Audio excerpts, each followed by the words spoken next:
In a land far, far away, beyond the thickest of forests and the tallest of mountains, there existed a village known as Wraithwood.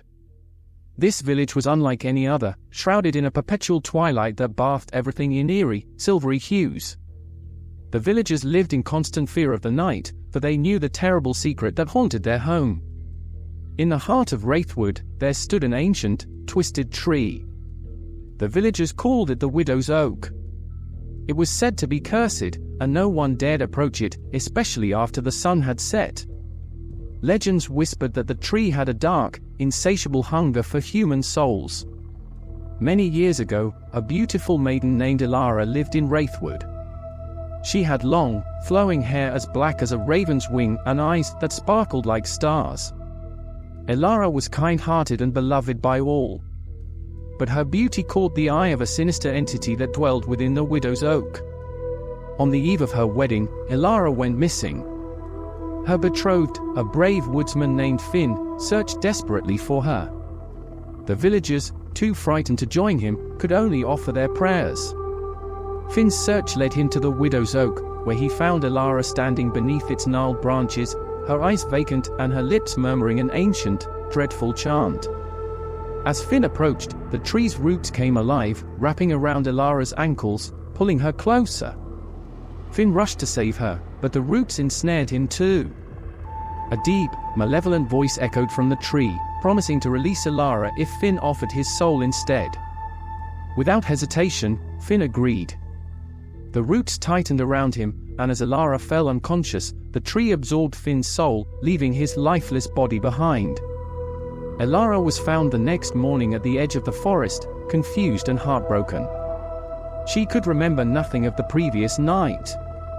The villagers, fearful of the tree's power, decreed that no one should speak of the events again, and Elara lived the rest of her days in sorrow, never knowing the true fate of her beloved Finn.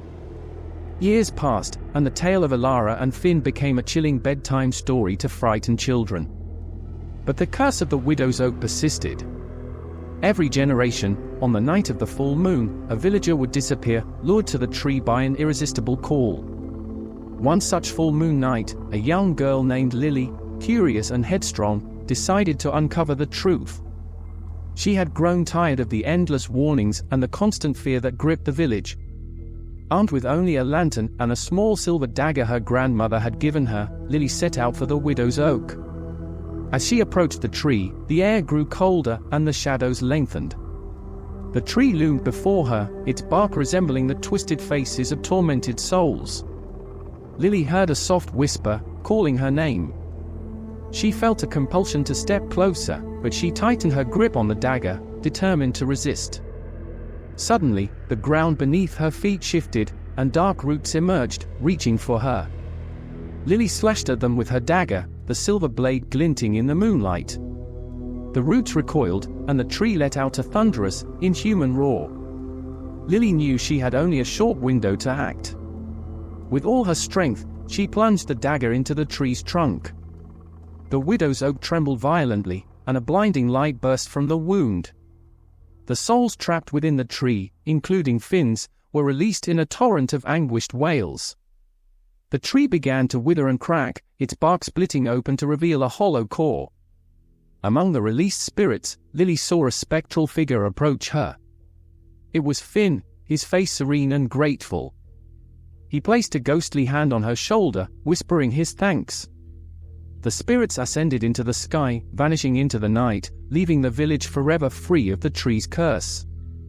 The next morning, the villagers found Lily lying at the base of the now-dead Widow's Oak, exhausted but alive.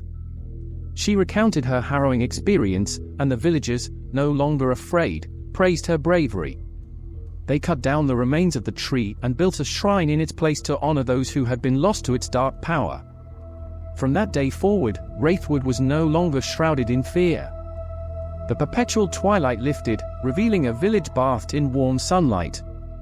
The tale of Lily's courage spread far and wide, becoming a legend of its own. And the spirits, finally at peace, watched over the village from the heavens, ensuring that the darkness would never return. But deep within the forest, in a forgotten grove, a new sapling began to grow, its roots digging into the soil. Calling its bark, though young and tender, had a peculiar, waiting sinister for twist the to it. next soul And some nights, to if the wind heed blew just its right, call. one could almost hear the faintest whisper, calling out, waiting for the next soul to heed its call. And so the villagers remained ever vigilant, knowing that evil, once awakened, never truly sleeps. Knowing that evil, once awakened, never truly sleeps.